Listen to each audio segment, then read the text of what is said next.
Yeah.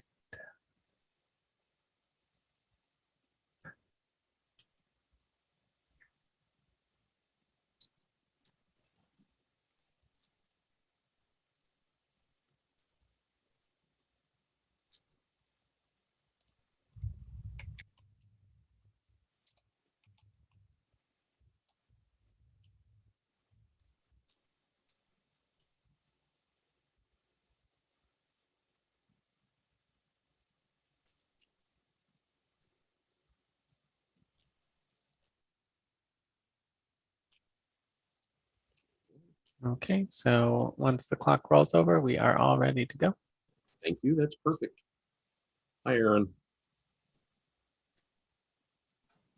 Hey, Jim, how you doing? Good. Good. This is impressive. Okay. This is a lot of quarantine, a lot of time in the house, You know, it's not like it takes any effort, but still. Doesn't. No, I can grow hair very well.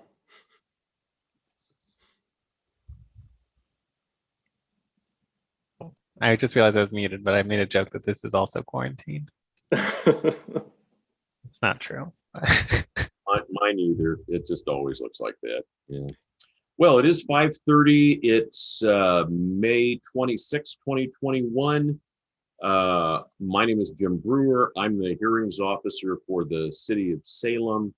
Tonight we have one thing on the agenda. It's VAR UGA SPR DAP 21-02 at 3100 Lancaster Drive Southeast. I'm going to outline the hearing procedures. As everybody's probably knows and is getting used to, this hearing is going to be conducted virtually due to the COVID-19 pandemic. Testimony from anybody is going to be limited to those who signed in before 3 p.m. and I think only the applicant did so. So I think we did receive one thing in writing before tonight's meeting.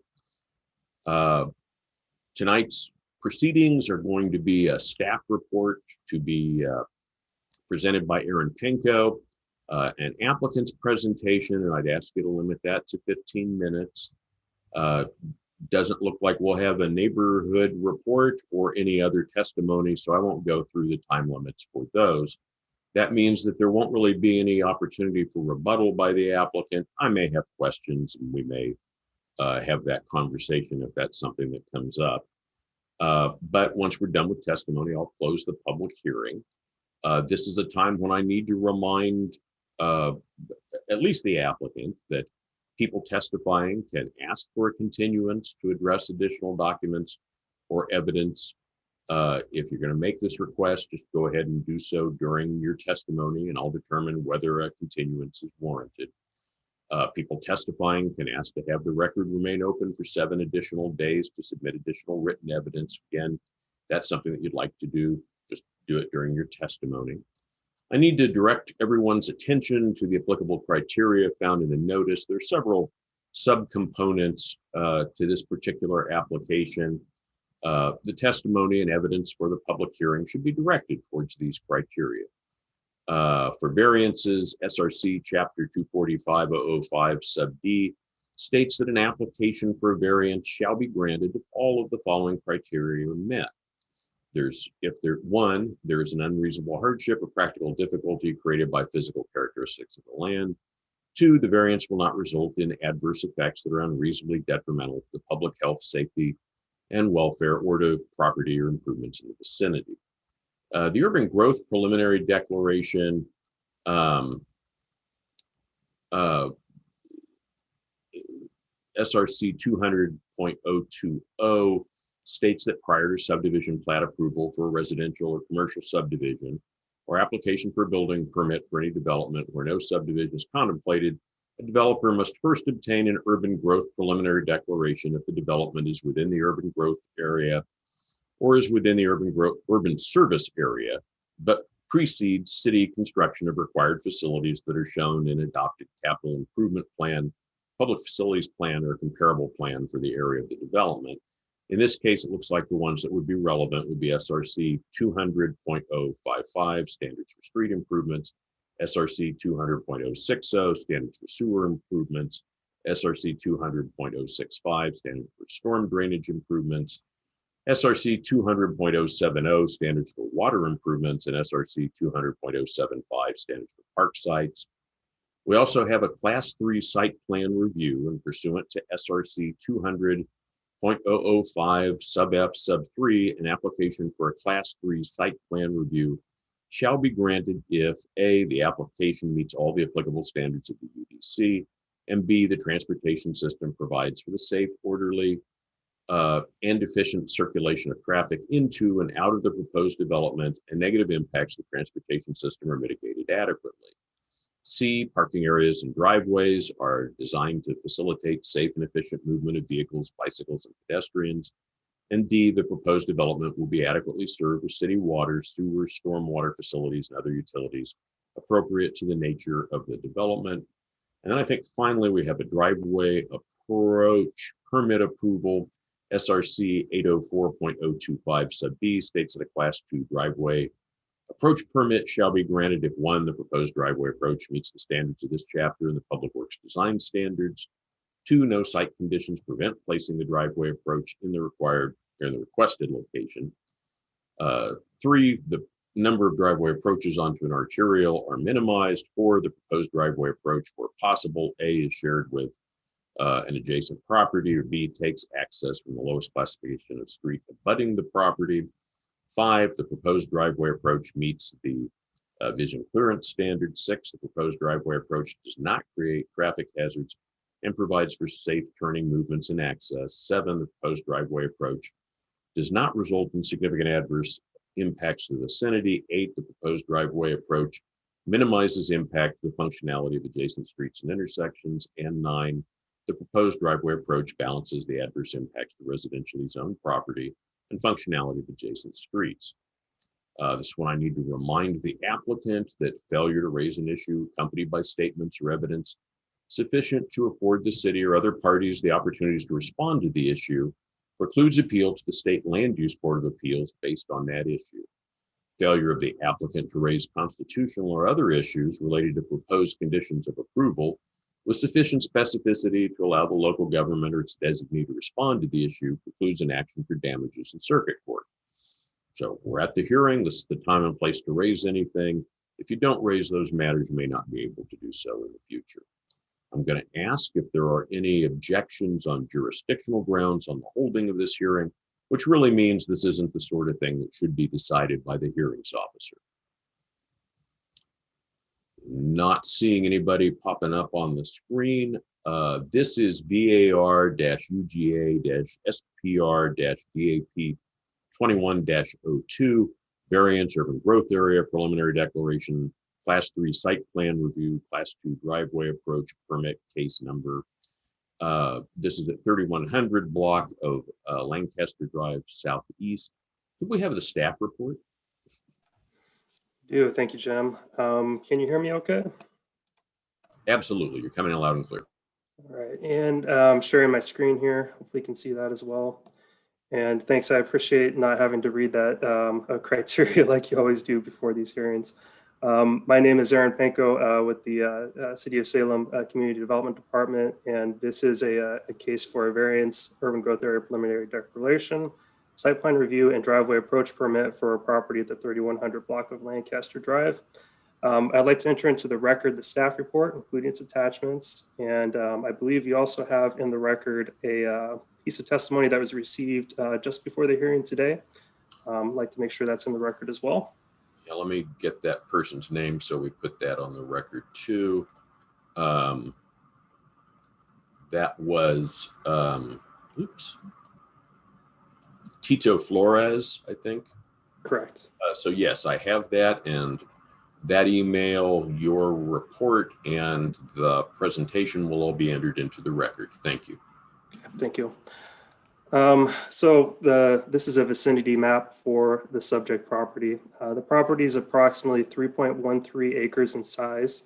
It has frontage along 3 public streets. Cordon Road to the east.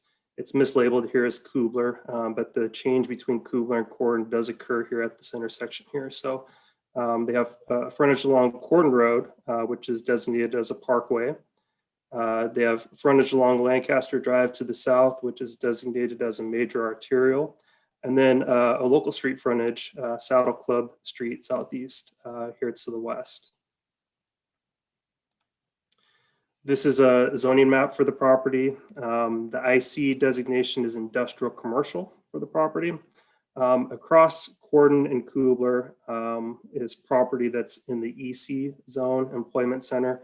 This is where the Mill Creek Corporate Center is, and there's a large Amazon distribution facility that's right across the street here. To the south is general industrial zoning. There's a sand and gravel operation here. And then on the other side of Saddle Club, there's a mix of residential uses. We have an apartment complex directly across the street from the proposed development site here. There's residential agriculture zoning and some mobile home park uses in that area. And this is an aerial photo of the property. This photo was taken recently. The property is currently vacant. You can see in the photo the apartment complex. There's also quite a popular parking area along the south or east side of Saddle Club Street Southeast that you'll see in some of the photos later. The applicant is requesting to develop a new gasoline service station with 16 fueling positions and a convenience store that's approximately 5,100 square feet in size. And this is a photo taken from Lancaster looking towards the site. You can see again the off-street or on-street parking, excuse me, on Saddle Club. And we can see the Amazon building in the background there. And this is another photo. This is taken by one of the commenters during the public comment period, just noting again the current conditions of that street. So the subject property is located outside of the city's urban service area. It's shown on this map a few blocks away from the property, highlighted in the red there. The Salem Revised Code Chapter 200 requires an urban growth area preliminary declaration prior to development outside of the urban service area in order to determine what the required public facilities are that are necessary to serve the development. So the Public Works Department has reviewed this request and determined that there is adequate public infrastructure available in the area to serve the property. And those infrastructure requirements are detailed in the staff report. So this slide shows the proposed site plan and the driveway connection to Saddle Club Street.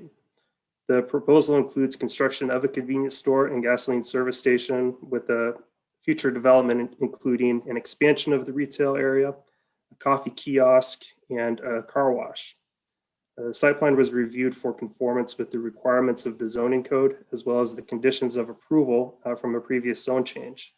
The proposal complies with the off-street parking and setback requirements and the other applicable standards, unless otherwise noted in the conditions of approval.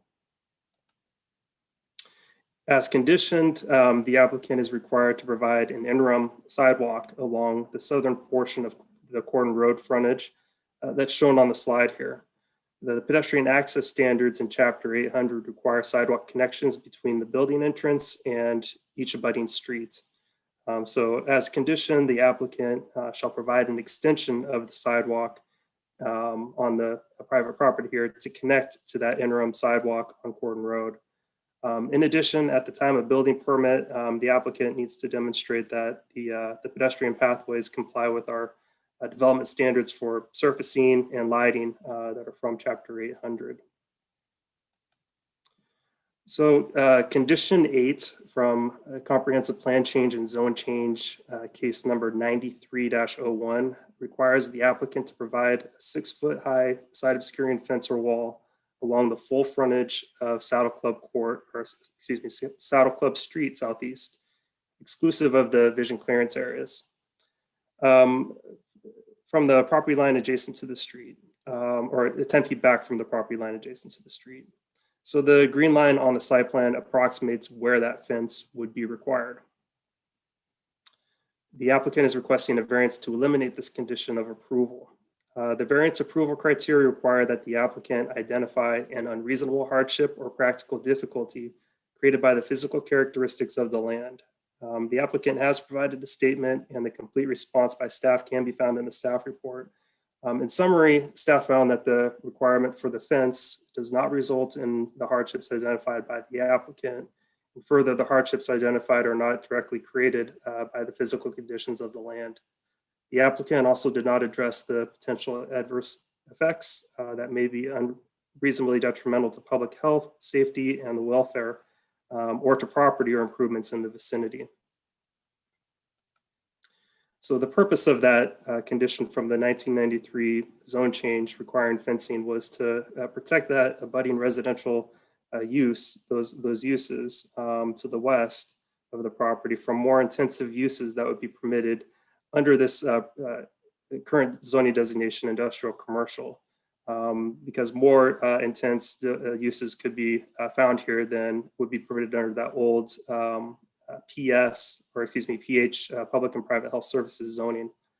If the hearings officer does find, though, that the criteria for a variance have been satisfied, staff has offered some recommended conditions of approval that would require a greater degree of screening and landscaping than code minimums in order to help mitigate some of the impacts of development of this property on the surrounding neighborhood. So those recommended conditions are outlined. They include fencing just along the northern end of the property, not the entire frontage of Saddle Club streets. It includes a berm to be installed in the southern portion between the driveway and Lancaster, and enhanced landscaping. So more landscaping than would normally be required under Chapter 807. We also recommend some limited hours of operation so that exterior lighting on the development side is turned off at night to prevent light from shining onto those adjacent uses. The property is located within the Southeast Mill Creek Association. There was no comments received from the Neighborhood Association during the comment period. We did receive comments, though, regarding the parking situation on Saddle Club Street. We provided a response there, and in summary, with this proposal, there will be street improvements required along Saddle Club, but the Saddle Club will remain a local street, and there will be an opportunity for on-street parking there in the future with those street improvements.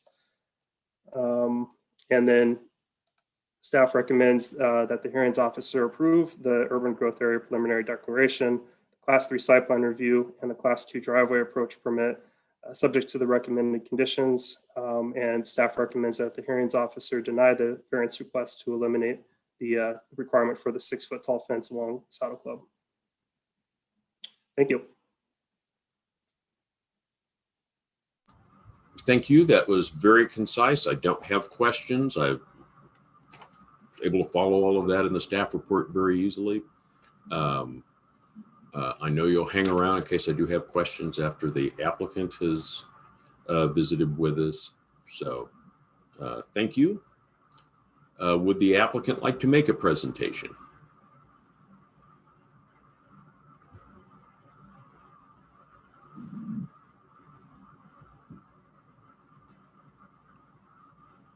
Yes, I do. Sorry about that. We're all getting used to the technology still. I was trying to do it up on my screen and then realized I should have done it down on the left-hand corner of the Zoom panel, but okay. My name's Leonard Lauder, architect with Studio 3 Architecture. And we've been hired by the client to generate the documents that you have seen at this point, and which has been addressed by the staff report. Have a little bit of a preamble that I'd like to address as far as the development of the site. It is true. Sorry, just real quick. Can you state your address for the record? Your business address? Sure. Sorry. Can do. Address for Studio 3 Architecture is 275 Court Street, Northeast, Salem, Oregon. Wonderful. Thank you. Okay. Excuse me. I should also preface that with the fact that I'm doing this from far away, somewhere near Newport. I'm supposed to be on vacation this week, and so I'm dressed accordingly for and apologize for showing up that way, but that's the way it is. I'm in the middle of a beautiful day out here on the coast, and it wasn't made prettier by the fact that I had to prepare for this hearing tonight. So okay, sorry. So that's fine. Okay. The development is a gas station and C-store primarily, with future planning or space for a car wash and drive-through coffee kiosk. And as might be noted, these are all elements that are vehicle oriented. And although we've responded to the requirement for pedestrian access through the site and to the site, etc., we recognize that for this group of uses, these are going to be fairly limited in terms of use. And so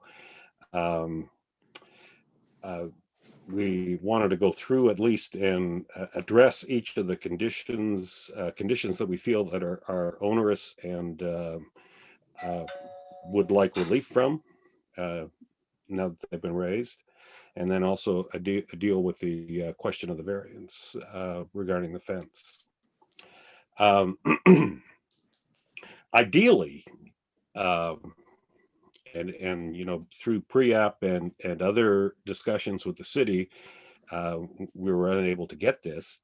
Ideally, we feel that the kind of development that we're proposing on this site should really have had access to something other than a local street. It's the kind of development which is as heavily vehicular with the heavy vehicular orientation that really should have been addressed and accessed from you know, either collectors or arterial streets rather than from a local street. We were concerned about the fact that the traffic count that the TIA shows is actually introducing additional traffic into the local area, onto the local street, that might best be handled off of directly off of Lancaster, for instance. That being the case, we've looked at doing whatever we can to ameliorate that condition. So looking at the conditions that have been laid out, the first condition that Aaron referred to has to do with the pedestrian access and sidewalk, the interim sidewalk on Corden. Quite concerned about that one. For anyone that has traveled Kubler, Corden, particularly Corden along the east side of the city, I'm not familiar with any spot along Corden that currently has sidewalk on it. Now, I know that the Public Works Department has indicated that there is future development plan for this stretch of Corden, and that development would include sidewalks, etc. But currently, and I have driven Corden often enough. I just am unaware of seeing pedestrians actually make use of that area, and I'd be concerned that you know, making the requirement to add in an interim temporary sidewalk and access to the site from Corden could be problematic. Part of the problem is that most of that area is still drained by surface drainage through ditches and that type of thing. If we were to provide a sidewalk that actually connected through to Corden Road, it would have to bridge a drainage ditch, and then have to negotiate a 4 to 6 foot climb to get up to the level that Corden Road is located at. A 4 to 6 foot climb is a 40 to 60 foot long ramp. that doesn't go straight across. So clearly, that produces a hardship with regard to providing pedestrian access, and given the kind of uses that we've got going on the site and the location of this site relative to the balance of the city, we're not convinced that it's a cost that has value for people that either live around the site or want to have access to the site. Moving on, condition 2, I believe, is met. Condition 3 can be met if it isn't already. Condition 4, likewise. If I haven't already got that material on the plans, then it definitely will be there before we go ask for building permits. Condition number 5, that's the condition that deals with, I got to pull that up here for a second. Went through all of that today, but oh, the half street improvement, yes, will be done along the developed portion of the site, so that's in place. Condition 6 is again refers to the Cordon Road interim sidewalk, and I think I've already made clear that we would kind of protest this condition simply because of insufficient pedestrian use, and a permanent solution is already planned by Public Works for some time in the future, and connections at that time might be simpler and easier to make at that point. Condition 7 deals with restriction of parking on either side of the entry. We'd have no problem with that portion of it. We're actually concerned about ingress and egress from the site with vehicles parked too close to that entry point as well. And then condition number 8 will be met as well with regard to storm drainage requirements, etc. at that time. I would like to address the issue of the variance with regard to the fence, the site obscuring fence. Part of the issue, and James may hopefully spend a couple of minutes. Hopefully I'll give him a couple of minutes to address this, but I want to address the fact that because this is a gas station and convenience store, it's vital to the operation of the store and the gas station that it be visible from the road, particularly the roadway from which access is obtained. We would be unconcerned about putting up a site obscuring fence if we had received and could have been directed towards an access point off of Lancaster. But because we've been asked to put our access point off of Saddle Club Court, we think it's vitally important for the survival of this business that the area at least south of the entry be clear of a fence. Erecting a fence there is almost suicidal when it comes to operating the business. We have looked at the 4 conditions, alternative conditions that have been proposed by planning, and these some of these are doable. Some of them present real problems. The area of the site north of the driveway will, at this point at least, remain undeveloped. I'd be concerned about putting a fence there now, largely because that makes that area sort of invisible from the neighborhood, and the issue of making that a rape hole or an area where crime can occur is not something that we want to be party to. The second condition would be acceptable. The idea of building a berm and landscaping it. The third condition, again, the first sentence is acceptable in terms of providing the denser landscaping in that area. However, we're concerned about the use of the term mature when it comes to trees. Mature is not defined. We could agree to somewhere in the range of 2.5 to 3 inch caliper trees, because those are trees that would we could plant and nurse and sustain. I know there have been attempts in the city to do much larger, much more mature tree removal and relocation, but I think any arborist will tell you that moving a large tree is tenuous. The fourth limitation has to do with the limitation of hours.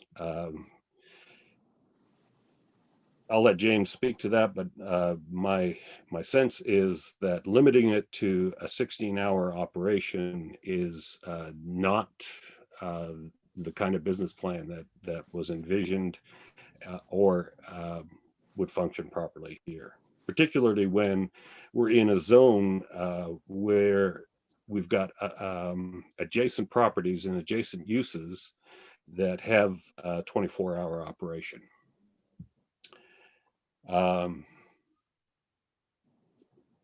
You know, one of the thoughts that we had was that if shielding from the residential is an issue, we'd even consider helping with the idea of putting a site obscuring fence on the west side of the street, if that helps to improve the problem or remove the problem of lights and that type of thing shining into bedrooms and living room spaces. So on the whole, you know, we have some concerns about the conditions that are being imposed, largely because they may affect the business viability in the future, and would ask your consideration of that.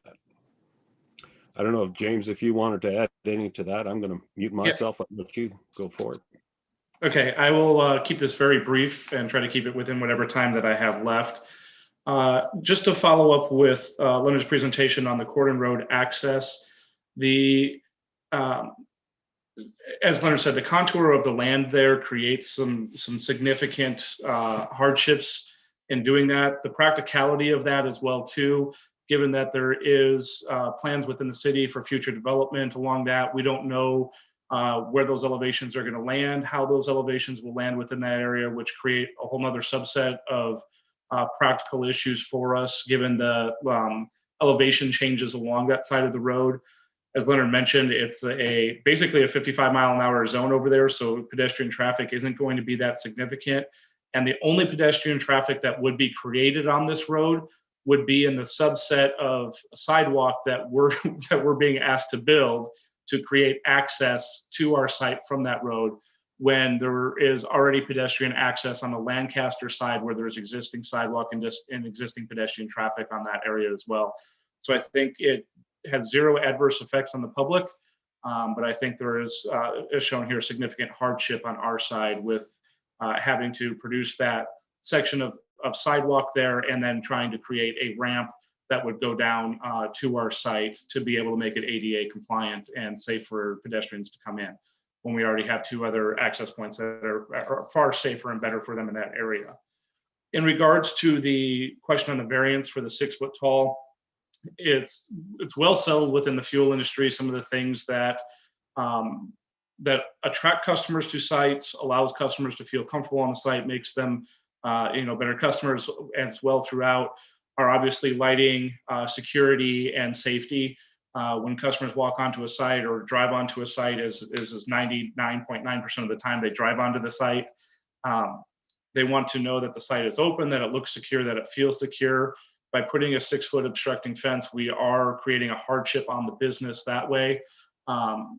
it would impact potential first-time customers and also repeat customers, as the access, the city staff pointed out that the Corden Road and Lancaster are still going to be open. However, the entrance access point comes off of Saddle Creek, which is where we are entering the road, which I think is the most critical to keep open for the customers to allow them to feel that they are entering a safe and secure site. The 6-foot access fence there would prohibit that. In addition to that, if you look at where the fence would be constructed, not taking into account the north side of the site that's being undeveloped, but just purely on the southern end of the site that is being developed. When you have your setbacks for the site of view for the corner, then also for the drive access, and then also for the pedestrian access, if my math is correct on this, and Leonard, correct me if you think I'm way out of line here, I believe we're going to have anywhere from about 15 to 25 feet of fence between the pedestrian access and the drive access there. And then we're going to have more breaks, and we're going to have about 40 feet when you consider in the right of way, the viewpoints from the corner, as well as some of the other utilities and obstacles that we may run into that would prohibit us from putting a fence in there, such as the guidelines coming down from the power poles and such that the staff noted in their reports about the PGE locations. I think maybe we're going to have about 40 feet of fence there. So we're talking a disjointed sections of fence throughout that I think would create more of a problem than help solve it. And I think the way to solve that is through the landscape. Okay, so I'm going to ask you to kind of wrap things up. We're past 15 minutes. We're not a super busy hearing tonight, but let's. One more point on the hours of operation, and then I'm done. Okay. And so with the hours of operation, this is planned to be a 24-hour site, turning off the lights at night when there's not a 6-foot fence, when the majority of those lights that would be turned off are higher than 18 or 20 feet tall due to the canopy, to the pole lights, and on the building heights and elevations. A 6-foot fence would not do anything to really obscure that light from getting across the road if it was. However, our site plan and lighting plan and packages are all designed to contain the light into the property as much as possible. So those naturally would not be affecting the other. So the concern about having the lights turned off, I think would be mitigated by proper lighting plans that allow for the downlighting and not a lot of backlighting to come off of those. And I think that would help solve all of those problems. As Leonard pointed out, the issues and also lack of issues in criteria 1, 2, and 3, I'm on board with all of that. So I've got a couple of questions for the applicants, and I'll let you guys figure out who answers what, and maybe working backwards since you're already up, Mr. Sullivan, as we think about lights, downward directed lights in it on a site that's going to have a lot of concrete. Will we get a lot of reflection of light back up?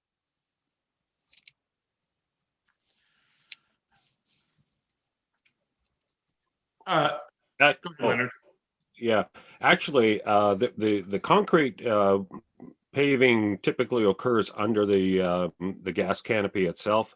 So there is probably a certain amount of reflectance that happens within that space, but that's bouncing back and forth between the underside of the canopy and the concrete. For the rest of the site, however, we're looking at asphalt paving. There's far more absorption of the light when that happens. So the combination of directing and cutoffs for site lighting would ensure that the light stays inboard fairly well. Okay. As I think about the sidewalk going to Corden Road and both the length of it and the change in elevation, I think normally as you try to put systems in place, the time to get those put in place is when development occurs. Certainly, have some interest in the point that, well, maybe there are is going to be additional development. Maybe Public Works will have a plan for how this could work better in a permanent manner. I think that what I'm a little bit at a loss at is how do we ensure that we end up with the pedestrian facilities there within some reasoned amount of time. And I'm, certainly willing to hear what your ideas might be on how we would actually accomplish that. I know, people of good faith will say, yeah, we'll do that at the point where somebody asks us to. That's often cold comfort to local governments. So, okay, I don't mind addressing that one, Jim. Aaron properly pointed out that although the scheme or the site plan that we put together shows both the gas station, the convenience store, and a future car wash, as well as a coffee kiosk location. We're not sure how far down the road that is. That if it's 3 to 5 years, something like that. That might tie in better with the fact that if Public Works is actually looking at doing that improvement out there in the next 5 years, then the tie-in would come with the next site plan review application that would come onto this site. We will have to go through site plan review when the car wash happens, and at that time, adding the work to tie into a more permanent structure as far as Cordon Road is concerned may be far more amenable to everyone, both the city and ourselves. Okay. I just think today it's premature given the interim nature of that sidewalk that's being asked for. In addition to that, I think that's absolutely correct, Leonard. But in addition to that, I would also potentially say that given the nature of Cordon Road and given the variance in height from the Cordon Road to our site, we very well may come into a scenario that the city with their development comes up with a natural plan that will allow for a little bit further north access to come into the site a little bit easier through that process as well too. And at that point would be more advantageous for us to do that rather than down closer to this intersection where the elevation difference is fairly significant. Mm-hmm. Okay, that's helpful and good to think about. Anything else from the applicant? I think we've stated our case, actually. So unless you have other questions, we'd be happy to answer them. But well, I don't see a lot of point in having you repeat things, and I took pretty good notes. I think you were pretty direct and to the point. I appreciate that. That keeps us moving along. I certainly understand the concerns about the fence. It kind of like the idea of the fence being on the other side of the street, but I'm not sure that's really something that I can do with an application like this, unless it's already been arranged. I kind of think that's going to be outside of what I have the authority to do. I suspect so. Yeah. Thank you. Appreciate your spending part of your vacation time here. All right. I forgot to get James's business address for the record. Thank you, Zachary. I'm terrible at that. I appreciate it. No, that's perfectly fine. The business address is going to be for DAR USA Construction. And give me 1 second here. I am so rarely at the office. The numbers are mixing in my head really quick, and I just want to make sure I get the right address for you.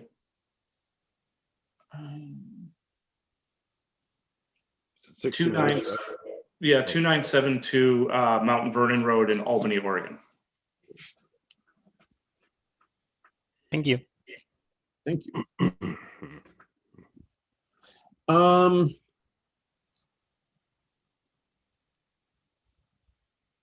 Aaron, do we have any thoughts, any additional thoughts from staff on the sidewalk or the fence and the variance there?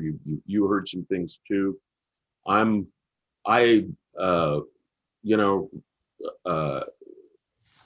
Really kind of thinking about the sidewalk and whether we can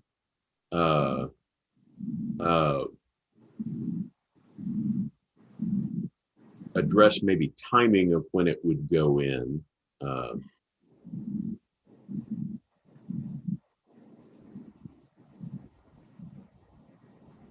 Sure. So this is part of the a master plan facility for a pedestrian connection that would, go along the entire length of Corden Road. It's unlikely. Well, I have no clear idea of when that improvement would happen, and I know there's portions of Kubler improvements that may be on a different timeline than this master plan trail. The rest of it. So when we were approaching, I think, the condition of approval for the sidewalks, we had a few options that we were considering. The first is require the applicant to build their frontage with this development. But given that, there is a master planned facility that may likely be wiped out in the future, the other option considered was a fee in lieu. So instead of constructing it, they'd be paying for the improvement with this development. But we landed on the interim sidewalk as the right solution here. And I think that has to do with a lot of the development activity that's occurring just right across the street out at Mill Creek Corporate Center. We have the Amazon facility with 1,000 employees. We have other developments that have occurred out there. There's a lot of activity. There's a lot of people on this side of the street, and we're presenting now a new use that would be the closest use here for folks to walk and get a quick bite to eat at a convenience store.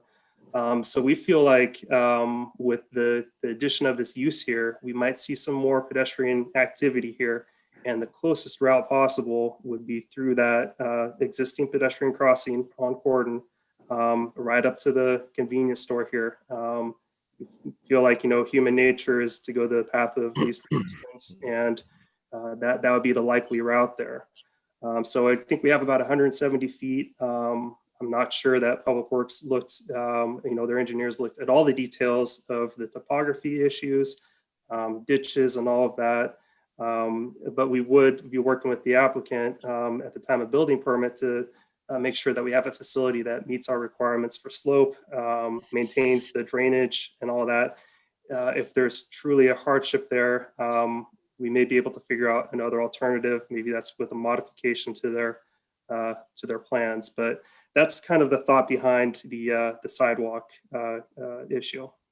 Okay, that it was very helpful for you to zoom out and give me a sense of sure. What's over by the Amazon site and that location.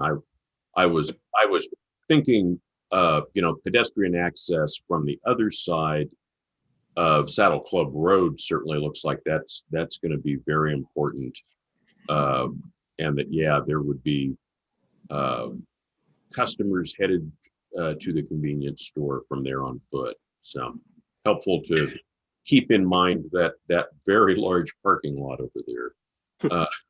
Yeah. Yes.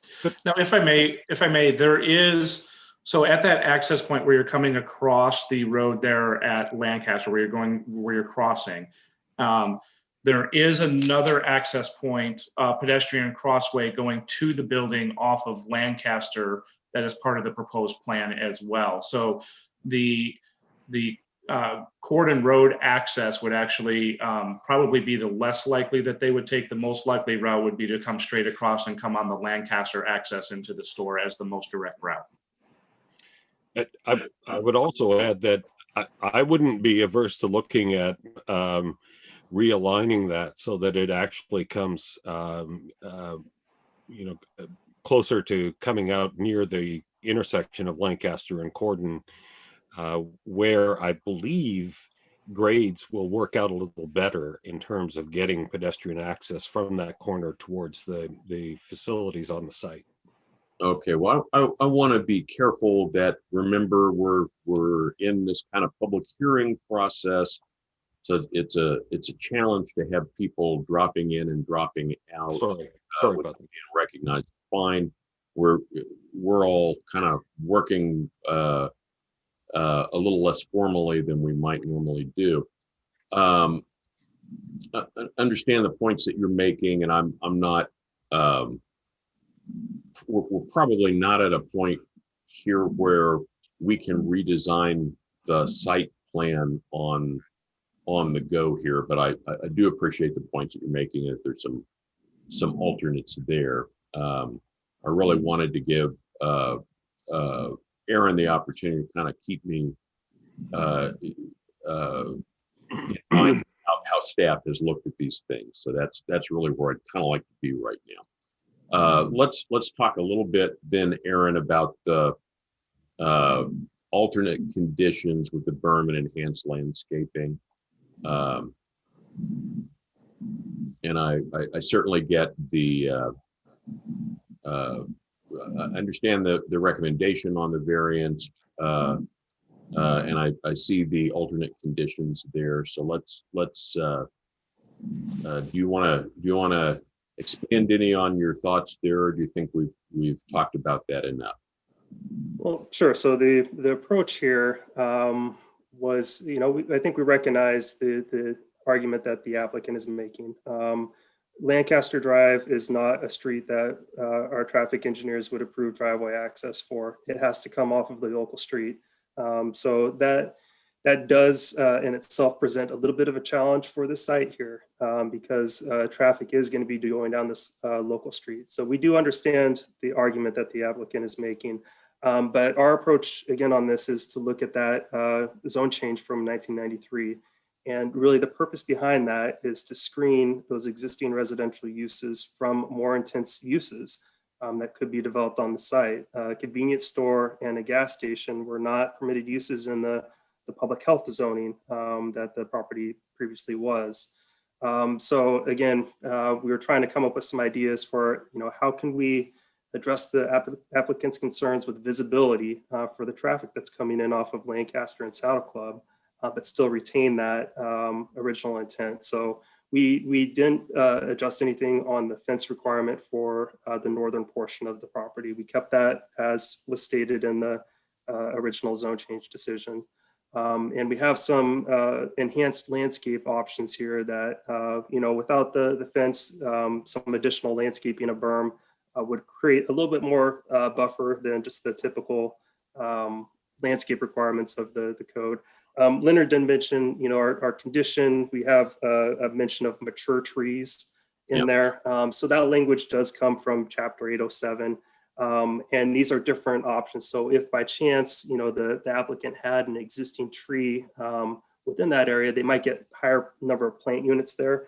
But mature tree is not the only option. It's not the only solution for providing that. There's shade trees, there's ornamental trees, there's evergreen trees. All of those have different definitions and values assigned in our landscape chapter. And it's likely that, your new landscaping, the 1.5 caliper, are going to satisfy that requirement. So hopefully that kind of clarifies the landscape condition there. And again, we wanted to kind of maintain that original condition here, but we do hear from the applicant what the concerns are. Well, I really appreciate having that option. I certainly take the point that we've got to be able to justify it under the criteria first. So that's useful.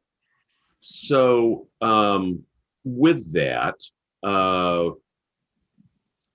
nobody's asked to have the record held open. Nobody's asked to have a continuance. I think this lets me close the hearing at this point. Thank you, Aaron. Thank you to the applicant. That helps, very, very helpful to me in how I think about this decision. Very, very useful to get these pieces. And there's some kind of tricky things involved here. it will take me probably 10 days to 2 weeks to get a written decision out. But with that, I think we are done for the evening. Thank you, gentlemen. It's important for everybody to be here. Good to see you all. Enjoy your vacation. I'm going to try hard. Thank you. But Okay. everybody's got a beard. I think that's the usual. COVID beards. There you go. And that is all that we have on the agenda for tonight. So we'll sign off. Zachary, thank you. You do your usual tremendous job. Yep. I just have one point that I'm not sure, and maybe I just missed it. Has the applicant waived their rebuttal period? Oh, you're right. Thank you. That's the wonderful job that you do. So the applicant does get the opportunity, not for rebuttal because we don't really have time open, but you do get a final written argument, and you can have 7 additional days to provide me with that written argument. It would not be new facts or information, but with the things that you've already talked about or that I've asked you, you could give a final written argument. You want to waive that, or would you like to provide that? I'm inclined to waive it because if we're not providing new material, then I think you've got the material in front of you that you can make the decision on, and we'll see what has to happen after that. That's fine with me. It's your and if you felt like summing it up again in writing would be helpful, that's okay. But without that, then thank you, Zachary, again. That tremendous job. You're great at what you do. So with that, now that the hearing's closed, where the applicant has waived their right to do a final written argument. So yeah, it'll probably be 10 days to 2 weeks to get a final decision out. Thank you all. And with that, I'll